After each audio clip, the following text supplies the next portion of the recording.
Isang prinsesa ng lahi ng dragon ang tumatakas sa pagtugis ng kanyang mga kaaway. Itinago niya ang kanyang presensya at naging isang isdang koy, ngunit nabingwit ko siya paahon sa pampang. Inakala niyang ako, isang munting paring dawes, ay may pusong mahabagin. Ngunit hindi niya inasahan na pagbalik ko pa lang sa templo ay dumampot na ako agad ng kutsilyo. Ang mas malala pa, ang sinasamba sa templong tinitirhan ko ay si Ziwei Dejun. Mayroon siyang matinding kapangyarihan laban sa lahat ng uri ng espiritu. Dahil doon, hindi na niya maibalik ang kanyang anyong dragon. Sa isang iglap, gusto na lang niyang mamatay. Samantala, abala ako sa paghahanda ng mga sahog. Ngunit paminsan-minsan ay sumusulyap ako sa palanggana sa aking tabi. Nakita ko sa loob ang isang puting koy na may habang isang talampakan at isang pagong na kasinlaki ng mangkok. Ang isdang koy ay tamad na nakahandusay sa ilalim ng palanggana. Nanghihina itong naglalabas ng mga bula. Samantalang ang pagong naman ay desperadong kinakalmat ang gilid ng palanggana. Sinusubukang tumakas para mabuhay. Dahan-daang sinabi ng koy habang iwinawagayway ang buntot nito. Matandang pagong, huwag ka nang mag-abala. Hindi ka makakaalis dyan. Ngunit sumagot ang matandang pagong na may matinding hinanakit. Aking kamahalan, hindi mahalaga kung mamatay man ang inyong lingkod. Ngunit kayo po ay dugong mahal, paanong masasawi kayo sa lugar na ito? Sumagot ang koy na may tono ng kawalan ng pag-asa. Nawala ang perlas ng dragon, nawala ang aking kapangyarihan.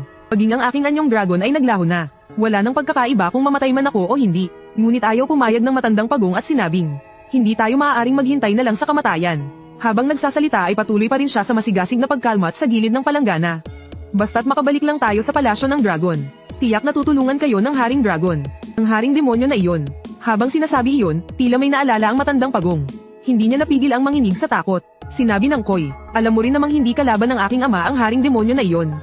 Ang pagbalik doon ay para lamang maging asawa niya. Mas mabuti pang hayaan na lang akong kainin ng munting paring dawes na ito. Magsasalita na sana ang matandang pagong. Nang makita niyang nakayuko na pala ako sa tabi nila. Ang aking mga matang kitang-kita ang itim at puti ay nakatitig sa kanya at sa koy sa loob ng palanggana. Tila pinag-iisipan kung sino sa kanila ang unang kakainin. Itinaas ng matandang pagong ang kanyang leeg.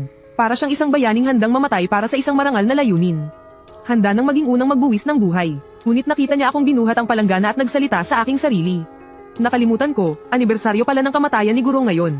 Hindi maaaring kumain ng karne. Mas mabuti pang palayain na lang sila. Para na ring makalakam ng merito para kay Guro.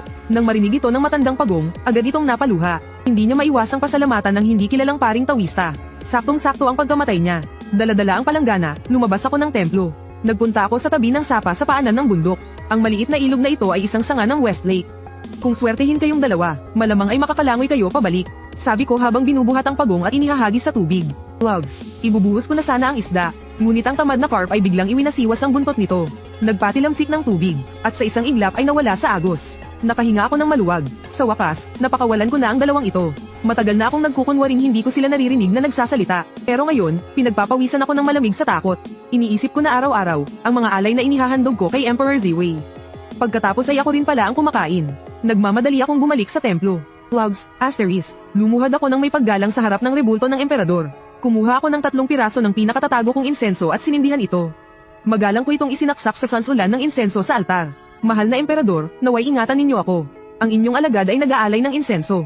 Tumingala ako at tiningnan ang mahabaging mga mata ng emperador. Medyo nabawasan ang malamig na pawis sa likod ko. Pagkatapos, kinuha ko mula sa ilalim ng dambana ang 2 aklat na iniwan ni Guro. Iniwan ito ni Guro bago siya pumanaw. Sabi niya, kung makasagupa ako ng mga kakaibang pangyayari, buksan ko raw ang 2 aklat na ito. Ang carp at pagong na nagsasalita, maituturing na sigurong kakaiba, di ba? Binuklat ko ang 2 aklat. Ang isa ay ang banal na aklat ng itim na batas ng dakilang misteryo ng hilagang kabisera ng kadiliman. Ang isa naman ay ang paraan ni Tianpeng.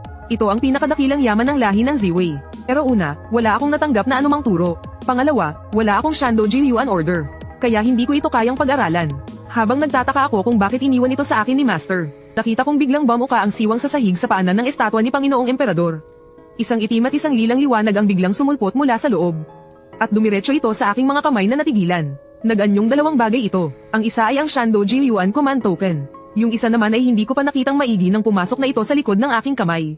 Naging isang marka ito na parang antang-antang sa aking braso, na malabong bumubuo sa 2 salitang Beiji. Putek, hindi ko napigil ang magmura, pero agad kong tinakpan ang aking bibig. At tumingala sa estatwa ng emperador. Kasasabi ko lang na hindi ko kayang pag-aralan ito. Tapos biglang dumating ang mga kayamanan. Nagmilagro ang Panginoong Emperador. Nagmamadali akong sinindihan ang natitirang kandila at insenso. Pagkatapos ay nagsimula na akong lumuhod at magsanay. Hindi ko alam kung gaano katagal ang lumipas. Nang bigla akong nakaramdam ng gutom. Panginoong Emperador, baka po pwede kayong magmilagro ulit.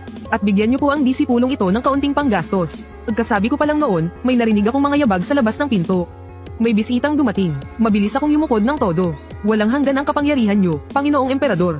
May isang babaeng nasa mga 30 anyos ang nakatayo sa pinto. Maayos ang kanyang pananamit pero puno ng luha ang kanyang mukha. Sa likod niya ay may kasamang isang batang alalay na simple lang ang suot. May Daoist priest po ba rito? Wuliang Tianzhen. Dahan-dahan akong lumabas. Tumatama ang sikat ng umaga sa aking mukha. Narinig lang ng ginang ang pagbigkas. Pagkatapos ay nakita niya ang isang batang Daoist na may pambihirang aura, ngunit may bahid pa rin ang pagiging makamundo. Hindi niya napigil ang mapatulala. Bahagya akong ngumiti at nagsalita. Ako po, isang hamak na pari, ang tagapamahala ng templo ng Ziwei. Ang aking pangalang pangrelihiyon ay Xuaning. Pagbati po, naparito po ba kayo para mag-alay ng dasal o para magbigay galang? Natauhan ng ginang. Nagulat siyang napansin na kanina pa pala siya nakatitig sa batang pari. Nagmamadali siyang yumuko para panasan ang kanyang mga luha. Naparito po ako para humingi ng tulong sa inyo, Ginoong Pari. Nakikiusap po ako sa inyo, iligtas ninyo ang buhay ng aking asawa. Ano po ba ang nangyari sa inyong asawa? Malungkot na isinalaysay ng ginang ang pinagmulan ng lahat. Ang asawa niya pala ay isang napakagaling na mangangaso. Halos buwan-buwan ay nakakahuli siya ng malaking oso o baboy ramo. Hindi na mabilang ang iba pa niyang nahuhuli tulad ng mga kuneho at manok gubat. Noong mga naunang taon, nakapagpundar sila ng malaking kayamanan. 20 taon na silang nagsasama ng may pagmamahalan. Naging perpekto na sana ang lahat, pero kalahating buwan na ang nakalipas, biglang tinamaan ng kakaibang sakit ang kanyang asawa. Naubos na ang lahat ng kanilang yaman sa pagpapagamot pero wala pa ring pagbabago sa kanyang kalagayan. Dahil wala na silang pera, hindi nila kayang bayaran ang mga tanyag na monghe ng templo ng Lingyin. Kaya naman dito siya napunta sa harapan ng aking maliit at sira-sirang templo. Kung hindi pa po ito magtatagumpay, siguro po ay ito na talaga ang kapalaran ng aking asawa. Hindi napigilan ni Ginang To ang mapaiyak. Hindi ko siya inalo, nagbuntong hininga na lang ako. Pero sa gilid ng aking paningin, napansin ko ang isang kakaibang malamig na ngiti sa mga mata ng batang alalay. Hindi nagtagal, sumama na ako kay Ginang To papasok sa kanilang tahanan. Dumaan kami sa isang pabilog na tarangkahan papunta sa likurang bulwagan. Isang malaking lalaki na matipuno ang katawan ang sumalubong sa amin. Hipag, matapos siyang batiin, tumingin sa akin ang lalaki at nagtatakang nagtanong. Sino itong batang pari, bayaw? Pilit na ngumiti si Ginang To. Ito si Pari Zuanying, na inanyayahan ko mula sa templo ng Ziwei sa bundok ng Longjing. Ginoong Pari, ito po ang nakababatang disipulo ng aking asawa. Ang kanyang apelyido ay Zhang, at ang pangalan ay Hu. Isa siyang miyembro ng militar. Nang mabalitaan niya ang sinapit ng aking asawa, sadya siyang naglakbay mula pa sa Washo para dumalaw. Mahigit kalahating buwan na siyang nananatili sa aming tahanan. Pagpalain kayo ng kalangitan. Tunay kang isang taong matapat at may paninindigan. Nakangiti akong tumango, nagbibigay galang ako, Ginoong Pari. Malamig ang naging tugon ni Zhang Hu at prangka siyang nagsalita. Hipag, di ba't ang sabi mo ay mag-aanyaya ka ng mga tanyag na monghe mula sa templo ng Jinshan? Bakit? Alam nyo na rin po, Tiyo, na wala nang masyadong pera ang aming pamilya. Talagang gipit na po kami kaya hindi kami makakuha ng isang tanyag na monghe. Mabuti na lang po at maaway ng Rebrendo. Handang tanggapin ang maliit na alay ng aming abang pamilya. At nag-abala pang pumunta rito. Pagkasabi niya yun, bigla na lang siyang lumuhad sa harapan ko. Rebrendo, ang mga dapat sabihin at hindi dapat sabihin. Sasabihin na po ng abang lingkod ang lahat. Nakikiusap po ako, Rebrendo, na magsagawa kayo ng ritual para sa aking asawa. Sa ganitong paraan, kahit na hindi na siya maligtas, ang abang lingkod ay hindi na makapagsalita sa pag-iyak si Ginang Ju. Napabuntong hininga na lang si Zhang Hu dahil sa awa. Sa tingin niya, ang ritual na ito ay para lang bigyan ng kapayapaan ang isang mamamatay na. Ilang sandali lang, dinala ako sa isang maliit na bakuran. Nakahiga sa isang kahoy na kama ang isang lalaking balot na balot sa makakapal na kumot. Isang dating matipunong lalaki na ngayon ay butot balat na lang. At nanginginig ng husto. Sabi po iyan ng nakaraang doktor. Kailangan daw pong malantad sa init ng araw ang asawa ko. Kaya tuwing katanghalian, inilalabas namin siya para magpaaraw. Umiiyak si Ginang To habang namumugto ang mga mata. May epekto ba? Casual kong tanong. Hay, napabuntong hininga si Ginang Ju. May epekto man o wala, mas mabuti na ito kaysa wala tayong ginagawa. May punto po kayo, Ginang. Lumapit ako at yumuko para suriin siya. Nakatitig din ng maigi si Ginang To sa kanyang asawang may sakit. Isang mabilis na tingin ng selos at puot ang dumaan sa mukha ng alalay sa likuran.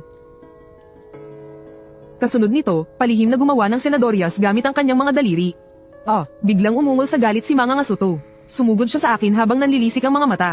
Kuya, sa biglaang pangyayaring ito, si Zhang Hu ang pinakamabilis na nakakilos. Idinipan niya ang kanyang mga braso at mabilis na tumakbo pasulong. Upang harangin ang biglang nagwalang si Manga Ngasuto. Pero mas mabilis akong kumilos. Isang sipa ko lang at tumalsik pabalik sa kama si Manga Ngasuto. Sa sobrang lakas ay diretsong nawasak ang kahoy na kama. Maestro, masyado naman ang ginawa mo. Medyo nainis si Zhang Hu. Manahimik ka, malamig kong sabi. Nakahandusay sa sahig at nangingisay. Bumubula ang bibig ng Manga Ngasong sito. Sinundan ni Zhang Hu ang aking tingin. Nakita niya lang ang pagbukasara ng bibig ng kanyang nakatatandang kapatid. Ila nagmamakaawa, Kuya, anong gusto mong sabihin? Lumapit si Zhang Hu para makinig. Pero ang narinig lang niya ay hindi na ako mangangaso ng lobo. Mga salitang tulad ng patawarin mo ako. Lumapit ako sa kanya. Inikot ko ang aking braso at sinampal siya ng malakas. Akmang magagalit na si Zhang Hu. Ngunit natigilan siya sa aking tingin. SSSSK. Biglang may lumabas na 2 kasing laki ng daliri mula sa tenga ng mga ngaso. Mga taong luwad na kumpleto ang mukha. Pagkatapos, 2 maliliit na tao rin ang lumabas mula sa kanyang mga mata. Nagtulungan ng 6 na taong luwad upang buksan ang bibig ng mga ngaso. At may isa pang mas malaki ang lumabas. Tumalon-talon sa kanyang mukha ang 7 taong luwad. Habang sumisigaw, patay na ang mga ngaso. I report na kay Master Wang. Kinuha ko ang aking panindi. Sa isang hininga, bumuga ako ng apoy. Sinunog ko sila hanggang maging abo. Pagkatapos ay kumuha ako ng abo at isiniksik sa ilong ng mga ngaso. Sa sumunod na sandali, nagkamalay siya habang umuubo ng malakas. Pero nanatiling tuliro ang kanyang mga mata. At pagkatapos ay takot, agad siyang lumuhad. Nagkamali po ako. Hindi ko na po uulitin. Maawa na po kayo, maawa na po kayo. Nagumpog siya ng ulo sa sahig na parang baliw, nagmamakaawa. Sinubukan siyang itayo ni Zhang Ho pero hindi niya ito maigalaw. Lumapit siya sa tabi ko at magalang na nagtanong. Maestro, ano po yung manikang putik kanina? Bakit po naging ganito ang kapatid ko? Ang nilalang sa loob ng tenga. Binigkas ko ang nakasulat sa itim na batas. Namamalagi ito sa 7 butas ng katawan ng tao. Ginugulo nito ang isipan. At sa paglipas ng panahon, ang taong iyon ay tiyak na mababaliw. At pagkatapos, aagawin ang kanyang kamalayan. At natural, hindi na siya magtatagal. Bakit po sinapit ng kapatid ko ang ganitong pamamaraan? Kung gayo'y kailangan mong tanungin ang kaaway ng mga ngasong sito. Tumingin ako sa utosang nakayuko. Bahagya akong ngumiti. Itong si Ginoong Wang. Biglang namutla ang mukha ni Ginang To. Inangat ng utusan ang kanyang ulo. Ang kanyang mga balintataw ay humaba at naging kulay tuyong dilaw. Puno ng may itim at lilang ugat ang kanyang mukha. Hehehehe. Tumawa siya ng matinis. Hindi ko inasahan na sa isang sirang templo na napadaan ko lang ay may nagtatago palang isang tunay na may kakayahan. Talagang ang minamalas. Ang sabi ko naman, bakit hindi na lang sabihing mapalad si Ginang To? Maestro, may ilang katanungan ako para sayo. Ginamit ng mga ngasong ito ang mga patibong para paslangin ang 4 sa aking mga kadugo. Lahat sila ay mga paslit pa na wala pang kamuwang-muwang. Maituturing ba iyong dahilan para mag-higanti? Oo naman, tumango ako. Ang batas ng kalangitan ay malinaw. Inutusan ako ng aming pinuno para mag-higanti. Ginamitan ko siya ng aking kapangyarihan. Upang pagbayarin siya, isang buhay para sa isang buhay. Mayroon bang mali roon? Sa pangkalahatan, hindi naman ito mali. Bagamat sinasabing ang tao ang pinakamatalino sa lahat ng nilalang. Ngunit ang mga ngasong ito ay nabubuhay sa pamamagitan ng pagkitil ng buhay. Siya na mismo ang nag-anyaya ng karma. Ang pagkikita ninyo ngayon ay ang kanyang tadhana. Walang makikialam sa iyong paghihiganti. Kaya pala ikaw ang sumumpa sa aking kapatid. Hinigpitan ni Zhang Ho ang hawak sa bal-araw. Ngumisi ang lingkod. Mayroon kang bahagyang aura ng isang mandirigma. Hindi kita gagalawin. Pero huwag mo ring isipin na saktan ako. Maliban na lang kung gusto mo nang mamatay. Lumingon siya at masamang tumitig sa akin. Dahil sang-ayon din ang paring tawista. Bakit ninyo ako pinipigilan na kunin ang buhay ng mga ngasong ito? Wala akong pakialam kung kukunin mo ang buhay niya. Napabuntong hininga na lang ako. Pero Ginoo, inaakala mo bang bulag ako? Itinuro ko ang mga ngasong sito. Kung simpleng paghihiganti lang ang gusto mo, walang sino man ang makakapagsabi ng masama. Pero hinding-hindi mo dapat ginawa ito. Asawa, ang kininang ari-arian ng iba. At sumanib pa sa isang inosenteng tao para paslangin siya. Ang lahat ng mga bagay na ito, isa-isa, ay hindi matatapos sa salitang paghihiganti lamang. Paring tawista, ang ibig ninyong sabihin, itong hipag ko at ang halimaw na ito. Tanong ni Zhang Ho, sa palagay ko ay ganoon na nga. Balahurang babae, umamin ka na ng totoo. Galit na sigaw ni Zhang Ho. Nanginginig na nagtago si Ginang To sa likod ng lingkod. Pero bakit nila kailangang gawin ang mapanganib na bagay na ito? Nagtaka si Zhang Ho, kung hindi sila nag-imbita ng isang pari, at hinayaan na lang na mamatay ang aking kapatid. Hindi ba't maayos na sana ang lahat? Nakakatakot ang sabi-sabi ng mga tao. Tinitigan ko ang lingkod na iyon. At isa pa, ang gusto ng Ginoong ito ay hindi lamang paghihiganti, kundi ang espiritual na pagsasanay. Ang humiram ng katawan ng tao at sumanib dito, upang makalakad sa mundo ng mga tao, na nagiging sanhi ng natural na pagkamatay ng taong sinaniban. Kung mula simula hanggang wakas ay walang sino mang maghahinala, magiging kumpleto na ang kanyang kapangyarihan. Balahurang babae model, anong kasalanan sa iyo ng kuya ko? Para makipagsabuatan ka pa sa mga demonyo. Manahimik ka, sigaw ni Ginang To na parang nababaliw. Alam mo ba na ang kuya mo ay baog? 20 taon na ako sa pamilya to pero hindi ako nagkaanak. Sabi ng lahat, ako raw ang hindi magkaanak. Pero ako lang ang nakakaalam na ang kuya mo ang may problema. 20 taon akong pinag-usapan ng mga tao.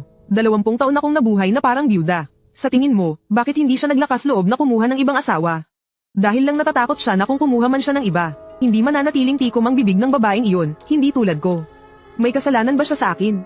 Hahaha, tumingin ako sa alipin kung saan nanggagaling ang malagkit na enerhiya ng demonyo. Wala akong pakialam sa ibang bagay. Ang korte na ang baalang humusga sa babaeng ito. Pero ikaw at ako, mayroon tayong dapat pagtuusan ngayon. Ano, nais mo bang subukan ang kakayahan ng matandang ito, Ginoong Tawista? Ang enerhiya ng demonyo ay nag-ipon at bumuo ng isang anino ng weasel.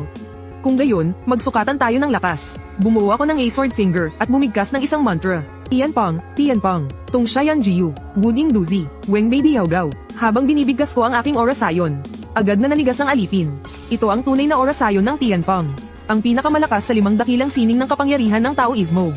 Ang orasayon ng Tianpeng na pumapatay ng demonyo at lumalamon ng kasamaan. Isang malamig na kislap ang sumilay sa aking mga mata. Ang aking sword finger ay nabalot sa isang mapanirang talem. Sa madali ang utos ng dakilang emperador, matupad. Zing. At nakita kong bumagsak ang sword finger.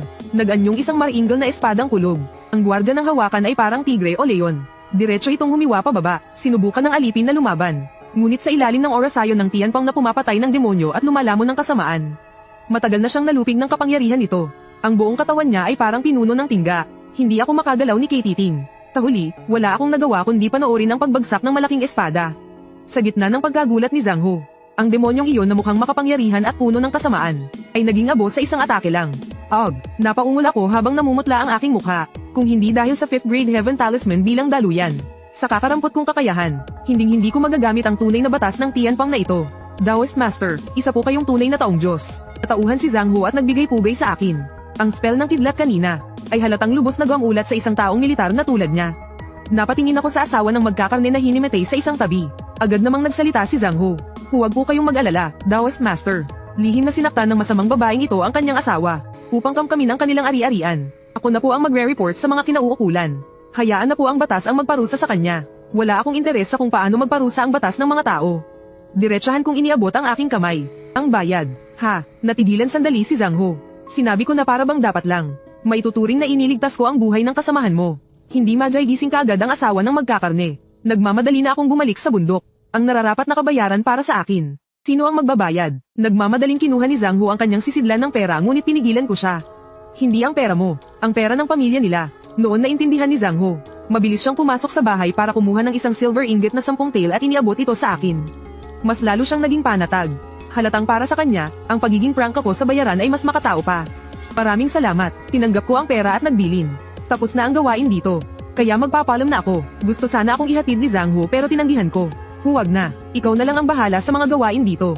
Ito ang huli kong habilin bago ako umalis. Ang dilaw na whistle na iyon ay hindi isang ligaw na halimaw. Mula iyan sa isang makapangyarihang angkan. Kung sakaling may iba pang dilaw na whistle na dumating para maghiganti. Hindi kanila basta-basta gagalawin. Pero huwag mo rin silang kukumprontahin. Kapag nakita mo sila, tumakbo ka. Pumunta ka lang sa Ziwei Temple at hanapin ako. Kung posible, humanap ka ng koneksyon. Pakiusapan mo si Mangang Asongto na tumira sa munisipyo ng 10 hanggang 15 araw. Nandoon ang aura ng kapangyarihan ng pamahalaan.